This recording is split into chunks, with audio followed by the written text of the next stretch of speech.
Hello and welcome to the Oxygenaddict Triathlon Podcast. We're brought to you every week by our sponsors. We are tribe.co.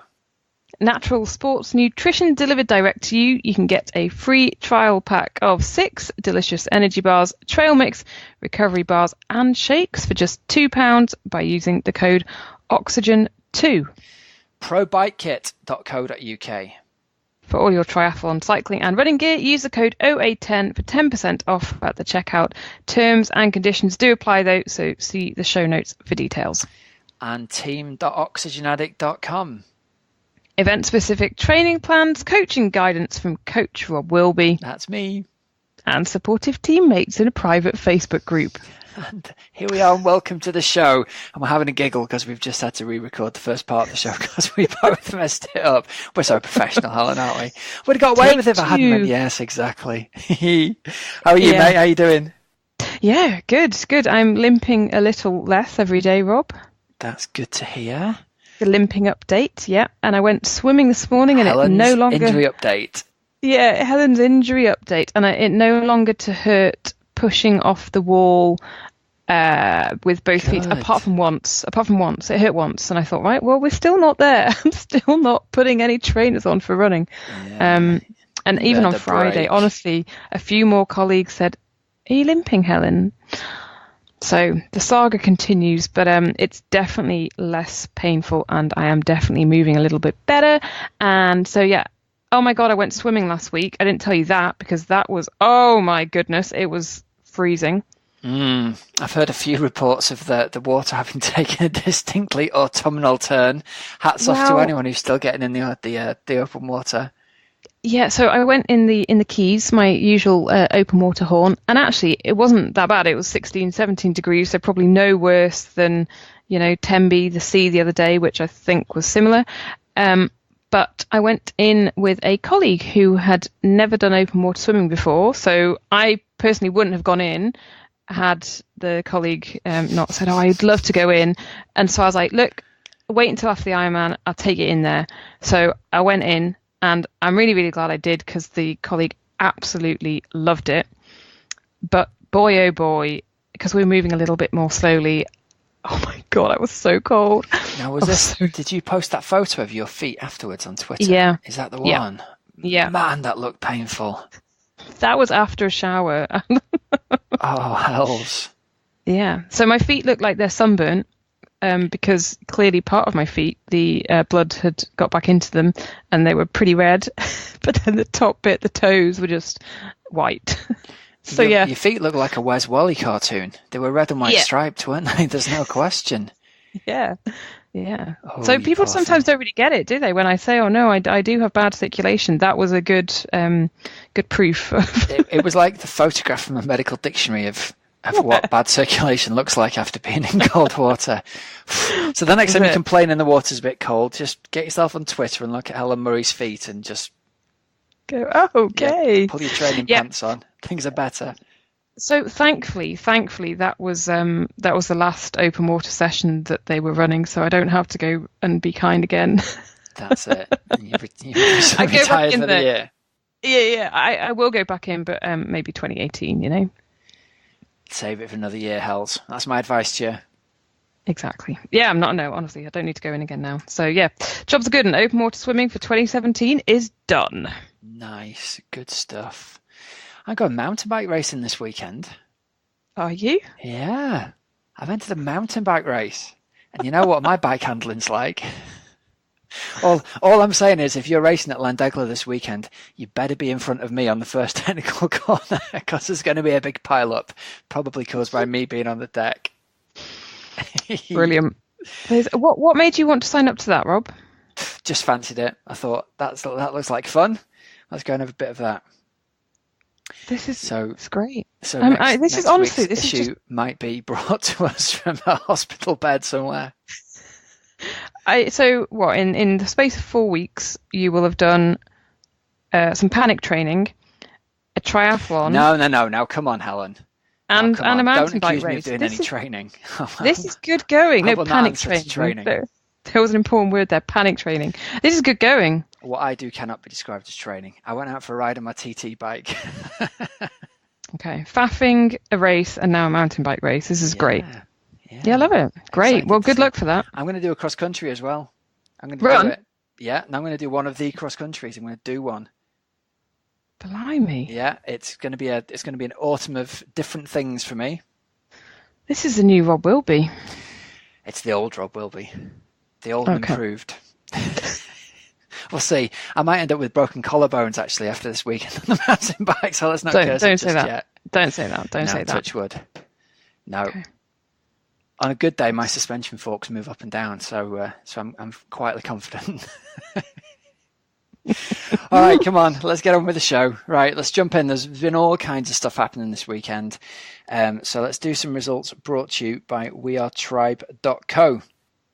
So the thing to shout out for this week about Tribe is to let you know they've got 5 ranges available of quick release energy bars, slow release energy bars, trail mixes, recovery bars, and recovery shakes.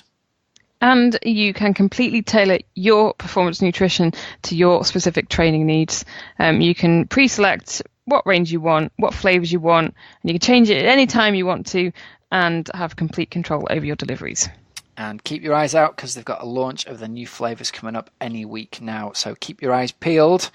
And Tribe Freedom Foundation, which you'll have heard about in last week's episode, is now a registered UK charity. 10p from every Tribe pack goes to charity to help eradicate human trafficking. So as well as being delicious, they're doing something good as well. So get over to wearetribe.co. Check it out. You can use the code Oxygen2 to get yourself a free trial pack of 6 delicious bars, trail mix, recovery bars or shakes for just £2. Oxygen2 at checkout. All right, Hells, and with that, word from our sponsors, let's get over to Jersey for the Super League. Yep. Well, so Jersey hosted round 2 of Super League, which is the exciting sort of new format. Maka, who we had on the show, about 6-8 weeks ago now, was telling us all about it. And it was the first time that the women were involved. So they had their race as well, this time in Jersey. It was over 2 days, and they had sort of 2 different event, so to speak, over those 2 days with different races in amongst those 2 events. And the course was really, really short and technical and fast. So they had a 300-meter swim, and then the bike course was pretty much a 5k bike course, but over 1k loops, wasn't it? And then the run again was pretty much 2 loops each of a kilometre. And it was really cool to watch. I watched bits of the first day, caught up with that of the men's and most of the women's race as well. And generally, Rob, a lot of positive feedback from listeners to our podcast as well, saying, yeah, I really, really enjoy the format. Kirsten got in touch saying that she was actually there watching and it was fantastic. And then I think Kit Walker said that he was out with his missus shopping in Debenhams and managed to be following it on social media as well. So lots of people were following it and getting involved with it all. And it was, well, Rob, my favourite Norwegian came up trumps. I was looking at that and thinking, Helen's going to be absolutely stoked. Yeah, again, fighting till the end was Christian. Fighting till the end, he came through. I like to think he was Helen Murray powered by your positive intentions to the win, Hells. I don't know, but he took the overall sort of title after performing very well on day 1, and then again, basically just very, very consistent to take round 2 essentially of the Super League. So yeah, ahead of Johnny Brownlee. So if you haven't seen, they've got some really good 2-minute race roundups that you can tune into and watch. Really well worth watching. The weather was absolutely beastly, wasn't it? As if it wasn't hard enough in a technical bike course already. It was belting down, especially for the men's race. Yeah, on day 2, because day 1 it was actually pretty nice, and they were saying, "Oh, isn't this lovely weather?" And it was sunny, and then complete change of weather for the second day, and really, really heavy rain. And those corners were quite a lot of people crashed, didn't they, on day 2? I think Emma Pallant crashed, Ben Dykstra crashed. So yeah, you had to be hot on your game, on the control of the bike. Proper Ironman Wales weather by the sounds of things, wasn't it? I think so. And obviously because the swim was so short, there are no wetsuits at all involved in that. So they really were just in their very, bits of lycra. Fast and furious. Love it. Yes, running around. So Christian Blumenfeld took the overall title, Rob, an $18,000 paycheck ahead of Johnny Brownlee and then Richard Murray, who had obviously won that first title in Hamilton Island. And the women as well, it was really cool to see the different race dynamics actually between the men and the women. So Katie Zafiras was just Mrs. Consistent out there, and she took the overall win ahead of Summer Cook, a fellow American, and then Nicola Spirig was third. And Rob, Nicola Spirig, she only gave birth 4 months ago to her second child. She's legend, so incredible. She's absolutely incredible, and always up there, kind of pushing on that bike, pushing the pace, and just like a warrior, I tell you. In a good way. Yeah, really awesome. And the coverage, it was interesting that Ali Brownlee was part of the commentary team, like the summarizer, and Vicky Holland as well was kind of in transition at the swim start as well. Emma Snowter was part of that commentary team, but she's done quite a lot of it. But Ali Brownlee did a really good job, I thought. Great stuff. Love it. It's added a real extra dimension to the season, hasn't it? The Super League jumping in. It's really, I'm loving it. I just think it gives a complete different focus and allows a lot of different triathletes to actually shine a bit. Because, for example, in the women's race, the person who crossed the line first was a Belgian girl who, she's not up there in the WTS races, but the short swim, the run, really played to her strengths on that opening day, and she was right up there in the Claire Michelle in the first day. So you can also make the argument that it's going to be really good for preparing people for racing like the mixed relays for the Olympics as well, isn't it? And it just adds something different into the mix, doesn't it? It takes triathlon from being at minimum sort of hour 45, 2 hour event to something that happens with a lot more action, and it's just got to be good for the crowds, I think. Yep, definitely. I thought it was cool. So you go from short, sharp and, 20-minute races to Ironman. And the first Ironman in Emilia-Romagna in Italy. And Lucy Gossage did the dirty double, Rob, successfully only 13 days after winning Ironman Wales. It's amazing. She took out the win. Just incredible, isn't she? In Italy. Honestly, really, really, I just think it's very, 13 very days inspiring. later. Yeah. So, answer me honestly, how would you have felt about racing an Ironman this weekend, Hals? Well, I couldn't have even... I wouldn't have been able to run more than a mile without... I wouldn't have been able to do it. I think I would have been fine to do the swim and the bike, but I would not have been able to run. It's really eyebrow raising, the difference with someone with the incredible fitness of a pro has this ability to back something up so much faster than even, an age grouper like yourself, top age grouper, still really sore and tired 2 weeks later.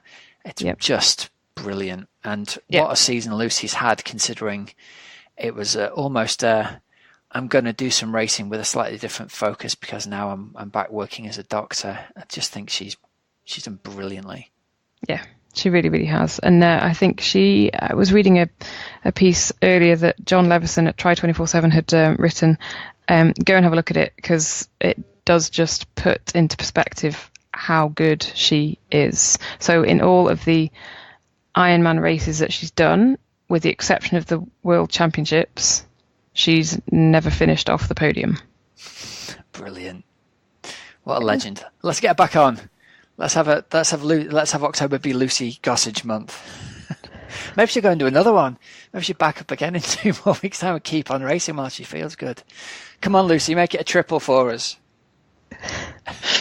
Yeah.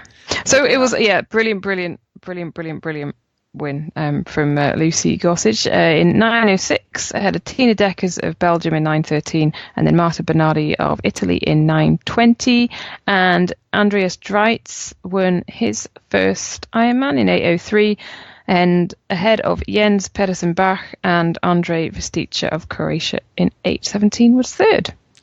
That's quite a debut, isn't it? 8:03. Yeah. Yeah. Fair play. Fair play. And Rob, again, very good reports from the event. Like a nice sort of towards the later part of the season, good course, good race. So might be one to look at for 2018 maybe.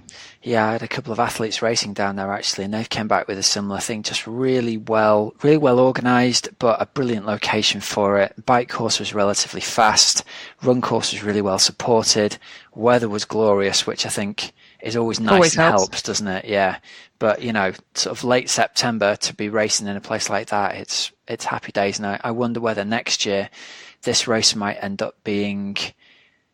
it'll jump in popularity, I think, as people hear about it and be up there with sort of your Ironman Barcelonas as a late season race to go to. Yeah. Yep. I would happily go back to Italy. Put it that way. Ride up it the other way this time. Yeah, go the other way with a little Ironman midway through the trip. There wouldn't be room. Oh, Rob, there wouldn't be room in the panniers for the trainers, though. You wait until you can walk down the stairs before you enter in any Ironmans in the middle of a ride. Honestly, the trainers, they wouldn't fit. So I'll post you a pair out there. Post Restante. You can pick them up from the post box when you get there, mate. All right. Okay, I'll look at it. Rob, the other one that I wanted to just give a quick mention to was Sarah True, who we have mentioned a couple of times this year. She did the 70.3 in Edinburgh, didn't she? She was 4th at the 70.3 World Championships, and she actually took out the win, her first 70.3 win in Augusta. So, yeah, it's great to see her having made that switch from World Triathlon Series over to middle distance racing, get that win with a 1:22 half marathon to finish off with. And Jesse Thomas also won his first 70.3 of the year with a 1:12 run in 3:42. Sharpening up for Kona, both him and Andy Potts. It'll be interesting to see how those guys go in Kona. I think that's a fast run, isn't it? 1:12. It's nice. I'll tell you someone else who did a very, very nice fast run, Rob, over this weekend. So Matt Sharp, who was the World Under-23 Triathlon champion, and a couple of years ago he made his marathon debut in London, didn't he, with a 2:17? Yeah. So he did a 2:16 at Berlin to finish 20th. Oh, nice. Toasty. Yeah, good running. So well done to Matt Sharp. Good stuff. Right, Coach's Couch then. Over to Coach's Couch, which is brought to us by Team Oxygenaddict. You can check it out at team.oxygenaddict.com. We're opening our applications again from early October. Now, if you're interested in joining the team and getting some structured training for next year, you can get a free 2-week training plan if you just email over to help@oxygenaddict.com for details. I'll send you a link and you can check out the kind of training that you get with us. So we've had a question from Adam Morton on Twitter, haven't we? Yes, and Adam says, quite simply, what's the best plan for recovery following an Ironman race? Well, do you know what? I wrote a few things down here, Helen, and I've decided that my answer is actually going to be phone Lucy Gossage and ask her, because she clearly knows what's going on with recovering from an Ironman.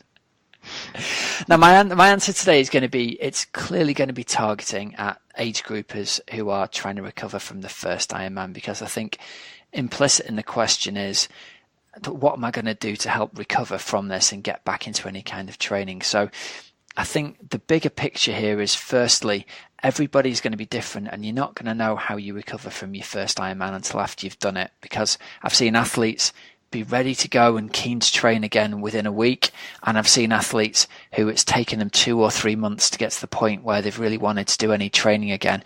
It's going to depend on your genetics, it's going to depend on how hard you've gone in the race, it's going to depend on how tired and sore you get. And part of the whole beauty of the Ironman racing is you don't get to find this stuff out about yourself until you've actually done it. But my first guiding principle is going to be, accept that it's going to take you longer to get over it than you think it's going to, and accept that there's going to be a real deep level of fatigue in your body, probably beyond the point where you're sore still, where it's going to take you time to recover, even though you kind of, in inverted commas, you feel fine again. So the first week after that Ironman, I'm going to say, look, it's okay to just do nothing. If you just want to sit down and watch telly and don't do any kind of training whatsoever, That's totally fine. Be led by what your body wants to do. But you can probably support it best by doing a couple of things. Gentle swimming is really good all over body. It's like a free massage, basically, isn't it? You're going to get some blood flow going around your body, and that's going to help clear away some waste products, and it is going to help clear away the soreness. Similarly with an easy spin on the bike, whether you do that on a gym bike, on a turbo trainer, outside on the roads, just make sure it is a really easy spin. And again, the increased blood flow to the muscles is going to help take away that soreness. I would avoid try and get my words out here, Hells. I would avoid running for at least a week after your Ironman, just because even if you don't feel sore, I think most people find they are pretty sore until the Thursday or the Friday after race day anyway, and you wouldn't really want to be. But give yourself that pass to not have to run for at least a week.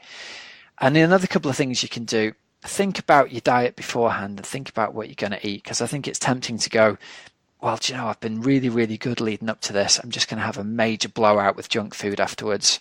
And fair enough, but it's also worth considering that your body's going to need recovery and rejuvenation, and it's going to need supporting in its healing. So really try and get good fresh fruit and veggies in during that time. Soluble vitamin tablets, plenty of water, all that stuff is going to help support you. And lots of extra rest, sleep and recovery. Now, the last point I've put down is get yourself a massage booked in after about a week. And this is an incredibly personal thing. Some people love massage and respond really well to it, and it helps the muscles feel fantastic. Other people find that they're so sore that they can't have anybody put their hands on them at all. So I'd advise waiting a week. But after a week, you probably find that not a deep sports massage, but more of a kind of a gentle, muscular, rub massage more than anything is really going to help try and bring those muscles back to life. And again, I think the bigger picture is you've got to do what feels right for you, but try and avoid kind of destroying yourself with junk food, because you have been so good and so focused for so long. You have to accept that the effect of that Ironman extends for a week after you cross the finish line. Maybe support your body a little bit with the good stuff before you treat yourself with chocolate cake and crisps for the next 2 weeks after that.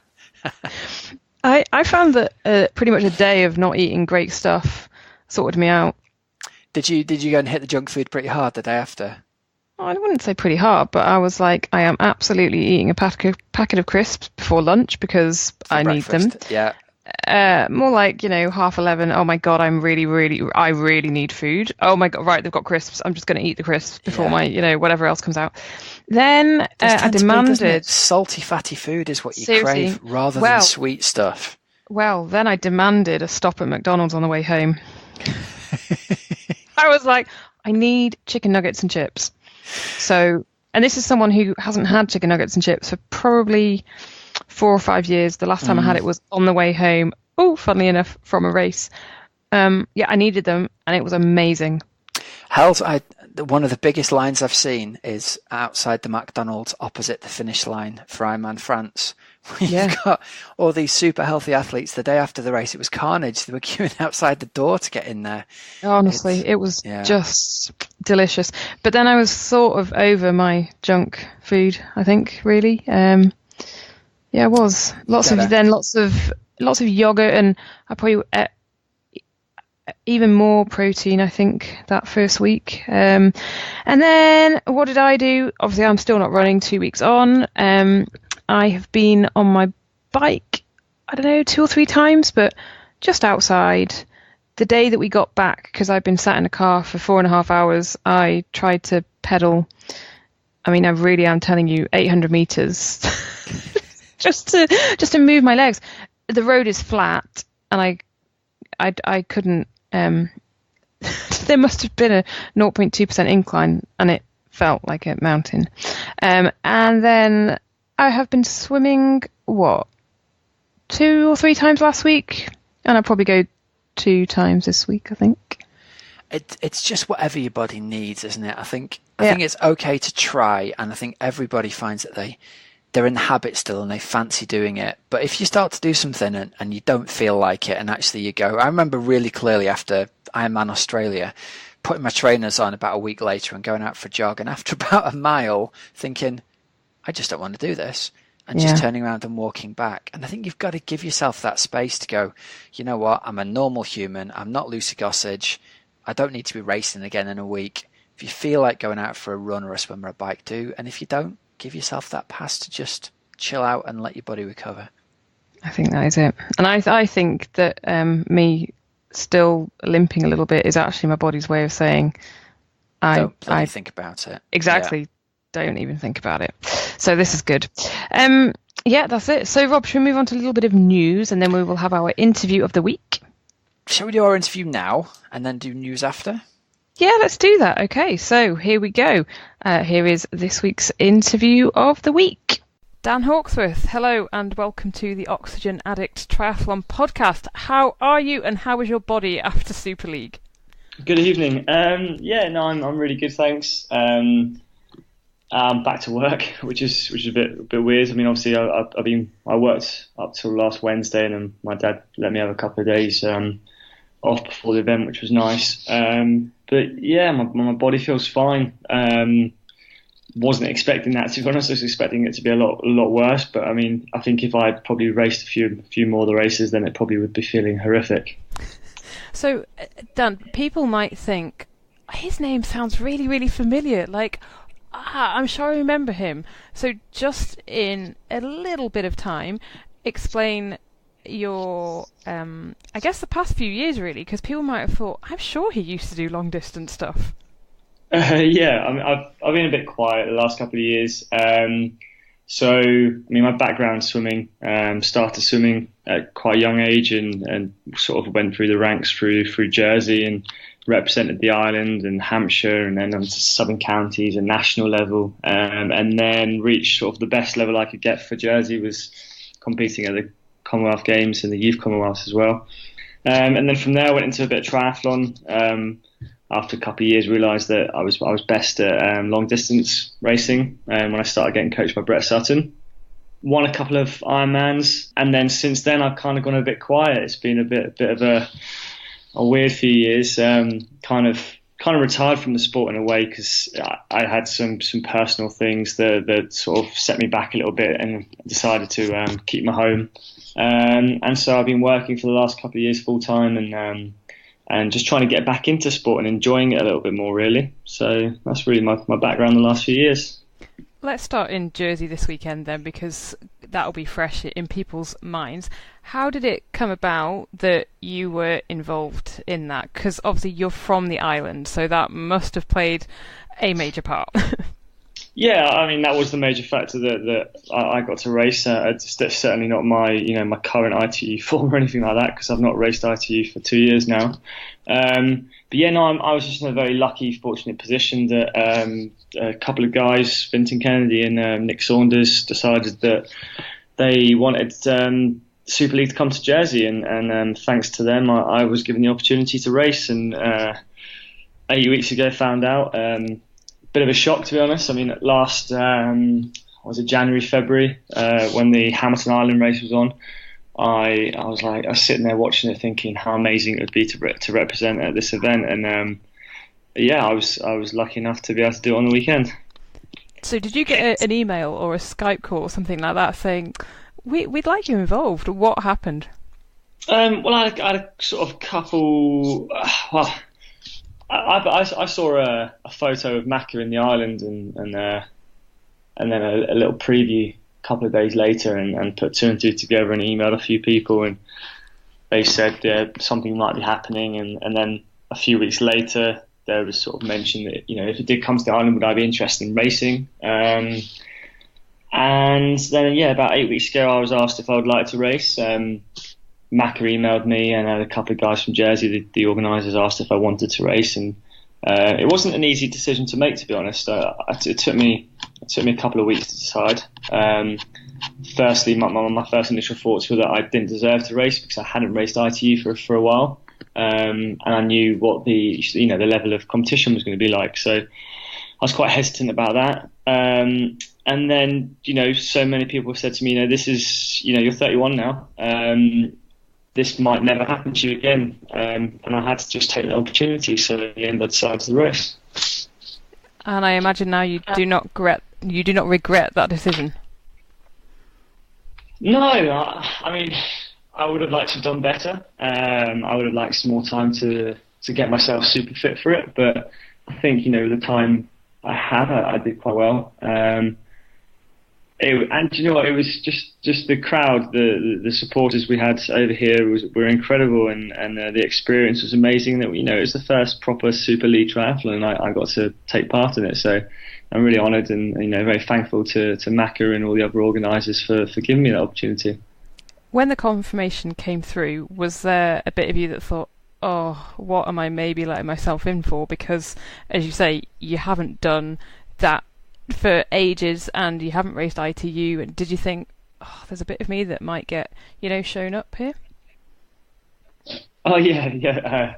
I had a huge amount of doubt in my head, and I was very, very nervous going into the race.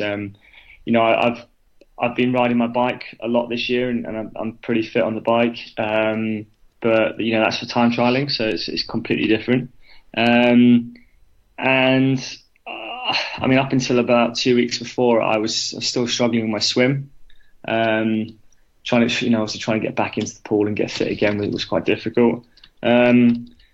So yeah, there was a lot of self doubt, and it was more I didn't want to embarrass myself than anything.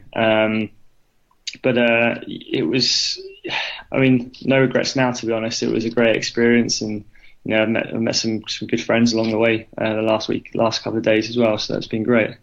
How did it compare to competing at Glasgow 2014 when you were in that race with the Brownlees as well, and perhaps some of the ITU races that you have done in the past? I think for me, Commonwealth Games, I've represented Jersey for swimming and triathlon, and I'm quite a passionate guy when it comes to representing my island. And to represent Jersey at the Commonwealth Games, that's kind of like the pinnacle for us. We can't sort of go any higher. Like we can't go to the Olympics for Jersey. So that for me is always going to be a special experience. And being in Glasgow, it was basically a home crowd as such. So that was amazing, And I had just normal support, and then obviously there was a lot of triathletes and Ironman athletes there supporting as well. So that was incredible. This weekend was also amazing because, everywhere I went around the course, I had people cheering for me. But it was very different. Other races, I've never been this nervous. So I think I kind of let nerves get to me a little bit the first day, but I was able to enjoy it a little bit more the second day. What was the format like for you, did you think? I would have loved to have obviously raced two more races on the Saturday just to experience the whole thing. My race was unfortunately very short. It was only 20 minutes and that was it. And I didn't really get to experience the whole triple mix thing, but I would have loved to have carried on. And, I think if I'd had a little bit more speed in my legs and able to get through to the next one, then maybe the second and third one wouldn't have been so bad because my sort of diesel engine, Ironman engine would have kicked in a little bit more. I think it's an absolutely incredible way of racing, and I think it's exciting, and I think it's really going to change triathlon. I think it's going to boost money and sponsors and things like that, and I'm really looking forward to watching it grow over the next couple of years. It's going to be exciting. So from the Super League, which is short and fast, you mentioned it there, the Ironman and your diesel engine, how did you then get into Ironman racing, and what took you to Brett Sutton as well? Brett was basically, I was being coached by an absolute legend in the sport for me, a guy called Jack Ralston. He was a Kiwi coach. I got introduced to him by someone in Jersey, and I went over to train with him in one of my first years in the sport. Spent a couple of months out in New Zealand, and he was an incredible guy. I learnt so much, and unfortunately he got quite sick and asked me to sort of go out there and find a new coach.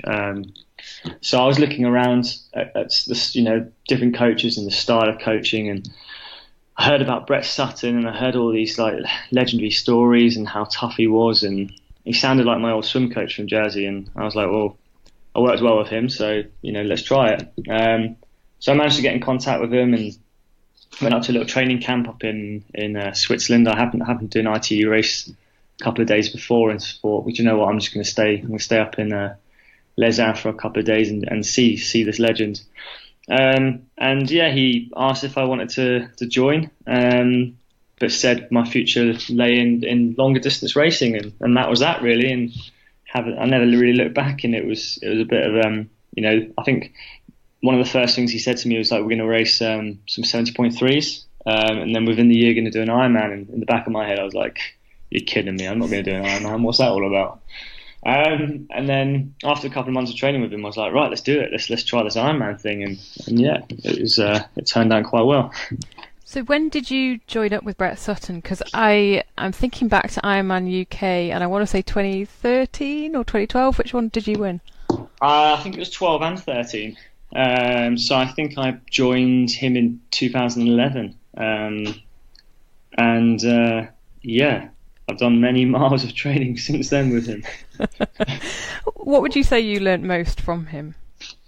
I think Brett, he just toughens you up in the head. I think I was probably a little soft, and I was quite a tough swimmer when I was growing up. Getting up early and going to school, and my coach back then was a no nonsense kind of guy. You didn't really say much to him, otherwise you'd be chucked out of the pool. So I really enjoyed that, and then I went to university.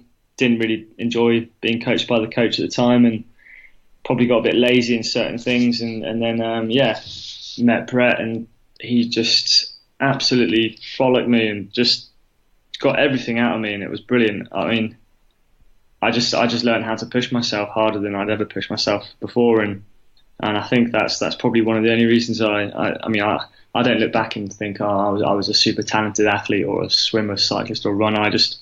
I think I was just one of the toughest athletes on the day, and learned how to push myself. And was it, you hear about the sort of basement and treadmills and the sort of cave in the setup?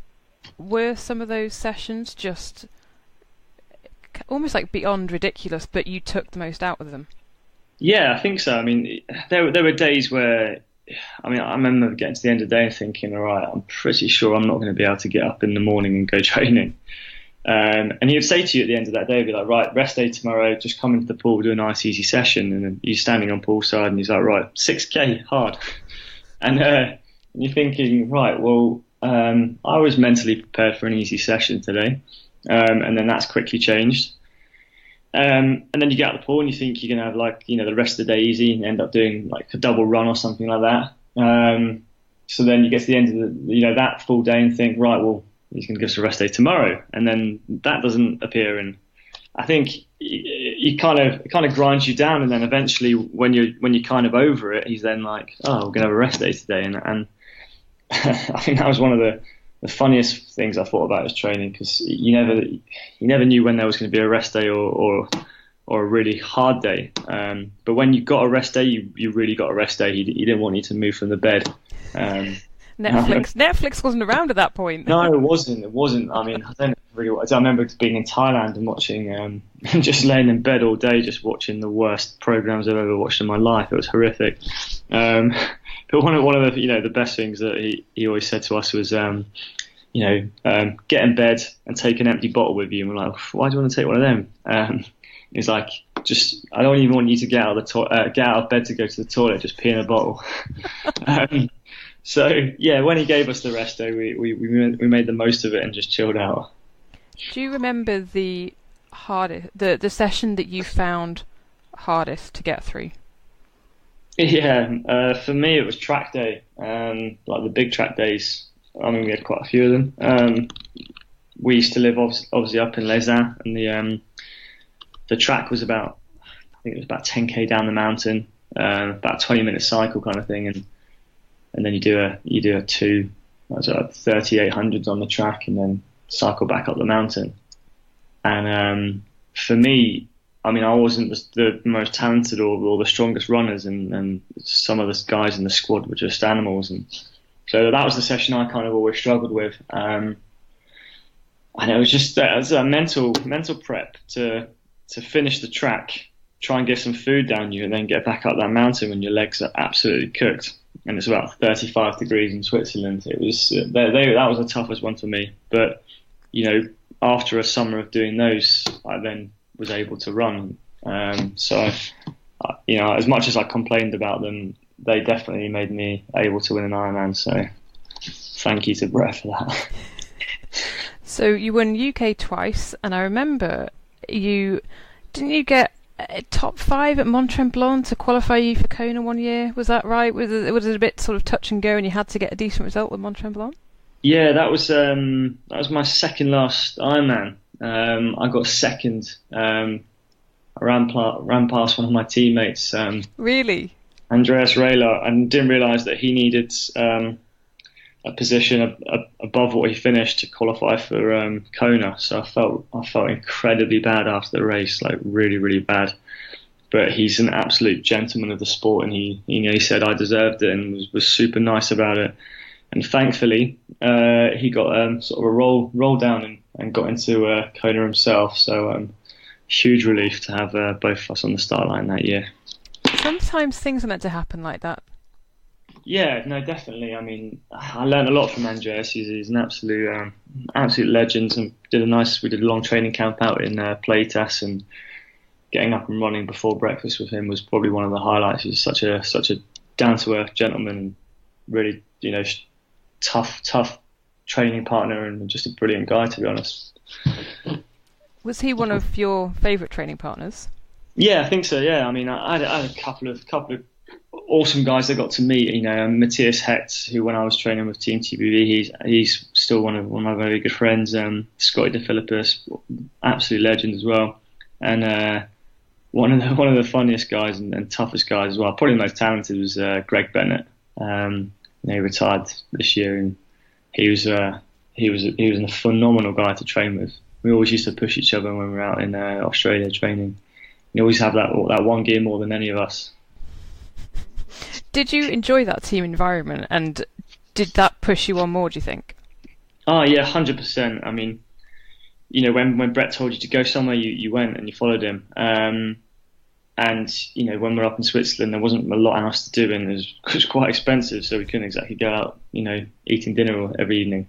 So all you did is get up, train, and go to sleep, and get up and train and go to sleep, and you're forced to be there with your training partners, and we're all Ironman winners and triathlon winners, and you just push yourself against them. And I think there's a lot more of it going on in the boys sometimes.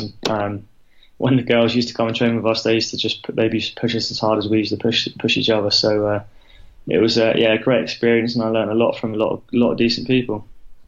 You mentioned there that Mont Tremblant was your second to last Ironman. Does that mean then that Kona was your last one? Yeah, it was. Yeah. So I was a bit disappointed after Kona. I had a great race in Mont Tremblant, won a little bit of money, and for the first sort of time in a couple of years, actually, to have a little bit of money in my pocket, and I was in great shape, and I thought, right, I need to get to Kona this year, because I'm not the best in the heat. It's weird. Some days I have like a great race, and then other days I just struggle. So I thought to myself, right, I'm going to get out, I think it was about 4 or 5 weeks before Kona.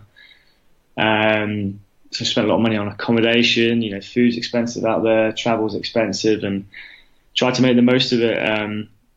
And race day, I had a great swim. Got out on the bike. I had a penalty the year before, which wasn't very fair. So bike went really well. Came off in 10th place, and I was like, right, this is the one. This is it. I feel great here. If I get top 10 today, sponsors next year. Great season, happy days. A couple of K into the run, I started being sick on myself, and that was it basically. I started wobbling, and I got to 21K and collapsed, and so after the race I was absolutely gutted, because I'd gone out there in good shape, training went well. The year before, basically, I hadn't drunk enough fluid, so I really struggled on the run. So this year my plan was to get loads of fluids in, but thinking back, I drank too much, and then I couldn't get my my electrolytes down, so I just struggled, like really struggled. It was a pretty horrific experience. Now I definitely shouldn't have ran as far as I did, but I wanted to. My mum was there, and I wanted to sort of get back to where she was so she could see me again. And literally ran around the corner after seeing her and collapse. So not the nicest of experience. So I went away from that thinking to myself, right, I need to get really strong on the bike this year. And I met, well, I was with a coach called Steve Benson, absolute brilliant coach, and I learned a lot from him. And he was mainly a sort of a cycling coach. So I went and did a load of TTs and road races, and I was really improving. And then, unfortunately, I split up with my fiance at the time, and I decided to buy out the mortgage and keep the house and things like that. And that meant I had to take a step away from racing professionally. And then basically I kind of quit triathlon for a couple of months. Didn't really do much, and then decided to get back into sport, and that's why for the last couple of years I've just been focusing on one thing, trying to enjoy sport again. Have you got to the point of enjoying it again? Yeah, no, I have. Yeah, no, I'm really enjoying it. After the weekends, I've got that bug back again. So I don't feel like I've got. Well, I feel like I've got a little bit of unfinished business. I'm only 31, so I'm certainly still young in Ironman terms. You know, my body's rested after the last couple of years. I've not done any of that serious running. So am I sensing a comeback here, Mr. Halksworth? I don't know. I mean, it's not a definite sort of decision, and then by no means there's definitely no decision being made. But I've got a little itch.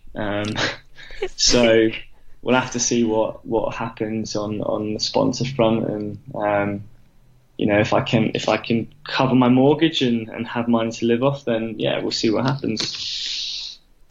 Eye on Bolton potentially. Do you know what? If I was to come back and race, Ironman Bolton would definitely be on the cards, 100%. If I came back, it's my favourite race. You know, it's not the nicest places to race, but the crowd are incredible, and for those 2 years that was my race. So yeah, definitely if I was to come back, I'd be there.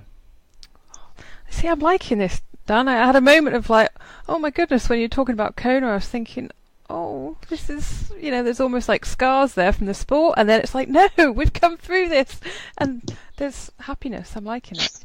Yeah, I mean, yeah, I'm not going to lie. The last couple of years have been tough. You know, deciding to sort of come away from sport wasn't really my decision. It was something I had to do.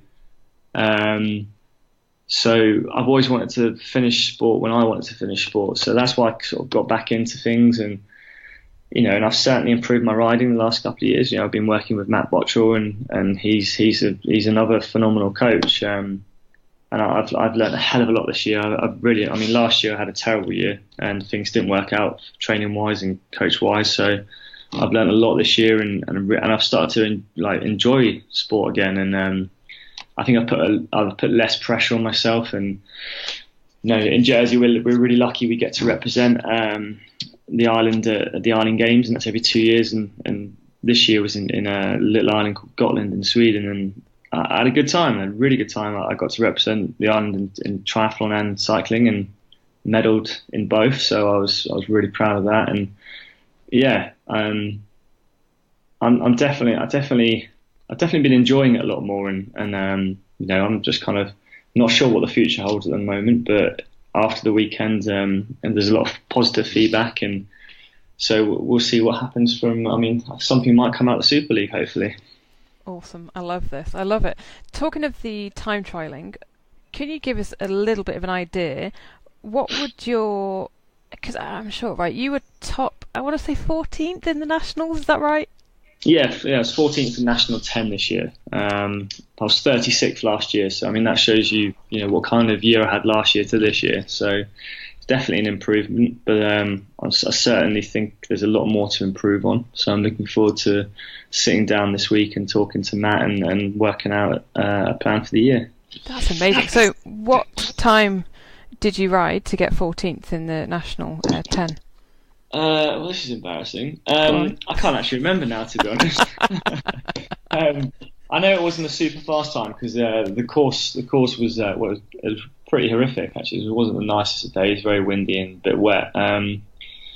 But power wise, I was off power from what I've been holding. So I'm obviously working with Matt being such an aero guy, and I've learned a lot this year about my aerodynamics and having to hold position and things like that, and that's certainly improved my results a lot.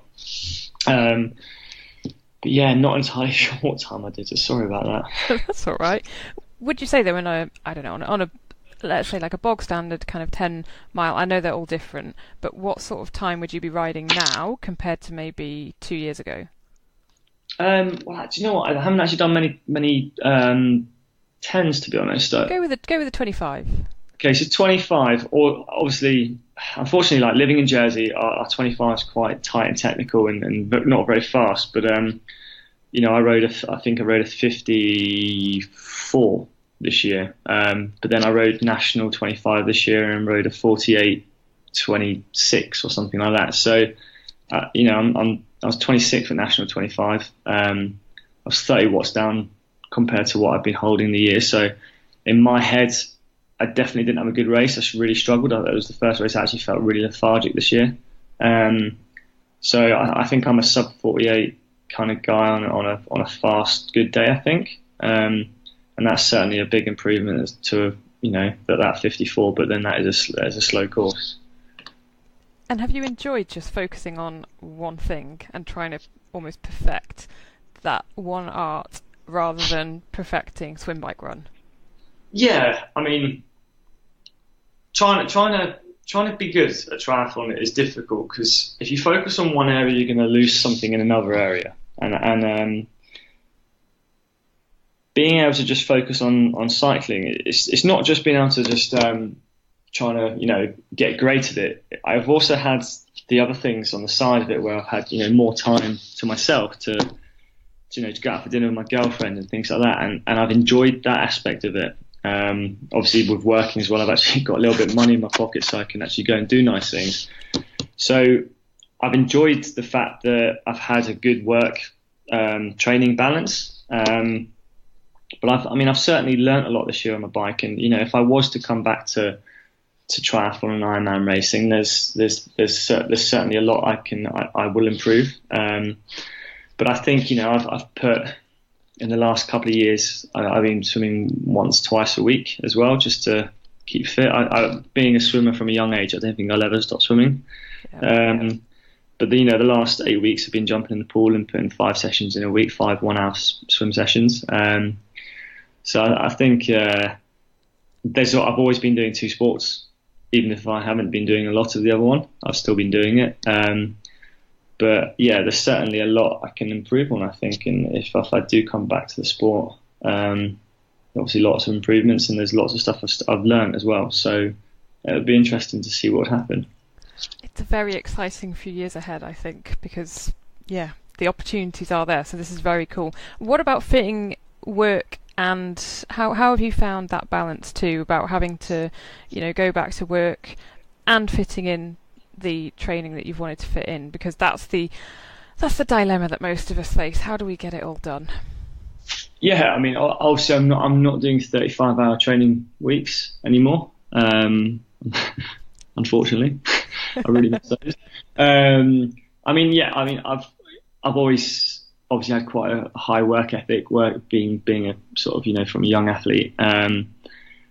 But because I've had those couple of 4 or 5 years with Brett, I've got that endurance, I've got that base in my body. So when I started working with Matt, compared to what I did the previous year, we looked at the training, and we looked at I was doing a lot of base the year before, and which was something I didn't really need to do. So we really focused on speed and a lot of my sessions are, they don't go over 2 hours. So I mean, I rarely see a 2 hour session on a weekend now, and it's so my hours are very low, but it's all hard work, and I just make the most of the hours that I can do, and it gives me a lot more time to recover as well. Now I'm a little bit older, and I do try and do a lot more stretching and things like that now. I've always been quite terrible at it, so I have learned this last year that there's certain things that I need to do to get a good race. So I've been doing a bit of trigger point work, and when I drive along to races now, I make sure that I'm sitting properly as well and things like that, and not slouching and getting a tired back and things like that, because when you're in a TT position for an hour and a half, it's not the nicest thing. So I just try and do things properly now rather than just half-assed and just trying to blag my way through a race basically. It's all about quality, isn't it, now? Yeah, very much being quality, and it's been nice, coming home and just having a 1 hour bike. I sometimes, because Jersey's quite a small island and it can be a bit hectic at 5 o'clock, so everyone's shooting home, and in the winter when it's a bit wet and dark, I kind of wait. I wait till it's about 6:30, and might cook my dinner first, have a little bit of that, and then get on the bike about 6:30 and smash out a session, shower, bit of food, bit of stretch, chill out for half an hour, and then I'm normally in bed by 9:30. So I try and get as much sleep as I can as well, because I think that's important for me. No one likes a grumpy Dan. Oh, Dan, I think honestly, I'm feeling very optimistic, and I really hope whatever you decide that it goes very well. And it's been great to have you on, great to catch up and hear about the last couple of years. And seriously, all the best with those decisions, and we'll see you in Bolton.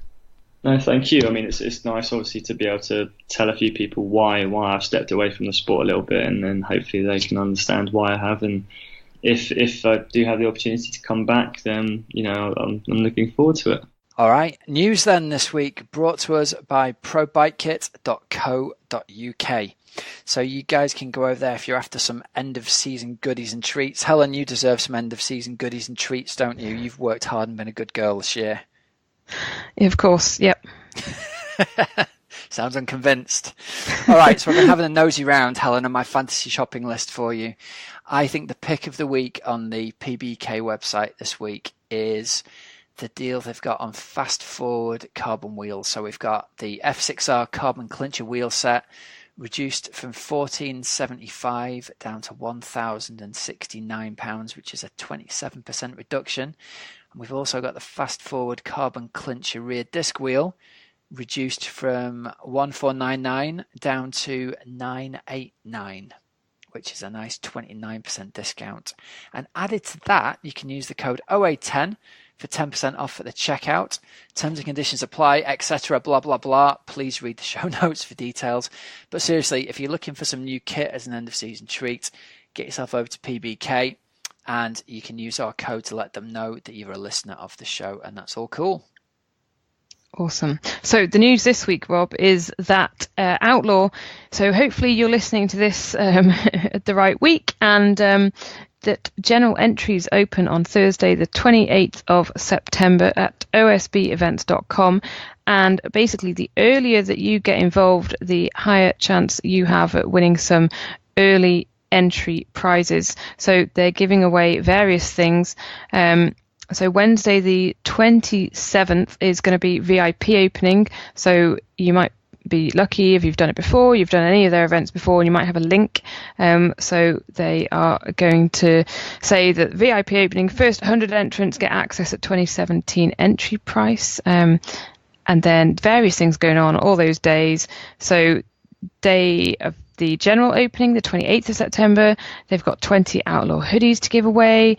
And then over the next couple of days after that, they've got rucksacks, they've got taster packs for High Five, and they've got some Erdinger alcohol free as well. So check it out if you fancy I'd say really very friendly, very highly recommended long distance race, which is not an Ironman brand, then give it a go. Outlaw Triathlon, osbevents.com. And also a cool little thing to notice there, if you've entered one of their Outlaw Half events, your general entry price is £50 cheaper. Yeah. Oh, is that good, right? isn't it? No, it's £299 to enter. So that's a bit cheaper than the normal entry price, isn't it? I don't think it's £50 cheaper. But still, nice little bonus if you already entered the half there. Correct. So entries open, general entries on the 28th of September. Get yourself in there. Good stuff. All right, that just about brings us to the end of the show, Hells, I think, doesn't it? I think it does, and another week closer to the big dance, Kona. Yes, it's coming up. I just did an interview with our friend Torsten from tryrating.com, which will be out in a couple of weeks' time. So listen out for that as a big build-up to the race on the 14th of October. So, yeah, good stuff. Exciting times. Well, listen, everyone, thank you very much for listening. I'm Coach Rob Wilby. I'm Helen Murray, and good luck to Rob Wilby mountain biking this weekend. Don't fall off. we look forward to hearing how you get on. That's all I've got to do, Hal. Just get to the finish line. Finishing is winning.